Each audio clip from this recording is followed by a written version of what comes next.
La parole de Dieu, on l'apprend telle qu'elle. Lorsqu'on voit Adam, Ève, etc., il n'y a même pas de question à se poser. On veut tout remettre en question dans cette société aujourd'hui. Tout le monde voit qu'on est dans une société d'inversion de valeurs. Lorsque vous faites du mal, on va justifier ce que vous faites. Lorsque vous faites du bien, on va vous dire mais pour qui vous prenez pour faire du bien. Et lorsque les pompiers viennent vous sauver, on va les agresser. Lorsqu'un policier vient vous protéger, on va dire que la police tue. On est dans une société d'inversion de valeurs. Et à partir du moment où on est dans une société d'inversion de valeurs, et beaucoup parlent de ce mot de wokisme, il faut lutter et être en résistance par rapport à ce wokisme. Premièrement, en avoir conscience, prise de conscience de cette inversion de valeurs où on veut même, lorsqu'un enfant naît, inscrire dans la Constitution, comme le disaient certains, qu'il n'est ni garçon ni fille. Oser résister par rapport à cela. Cultiver le bon sens. Il faut rappeler le bon sens. Mais aujourd'hui, comme on est dans une société qui n'est pas éduquée, de moins en moins éduquée, on perd notre capacité de discernement. Mais il ne faut pas se laisser envoler, emporter par un souffle qui vient à droite, un souffle qui vient à gauche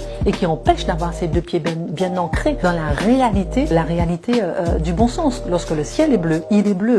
Lorsque on a une fille qui naît fille, elle est fille. Un garçon, il naît garçon. Ne faisons pas des spécificités une norme et osons être en résistance par rapport à cette société d'inversion de valeurs qui veut vous faire douter de votre identité et remettre en question votre identité. Osons être en résistance par rapport à tout ça.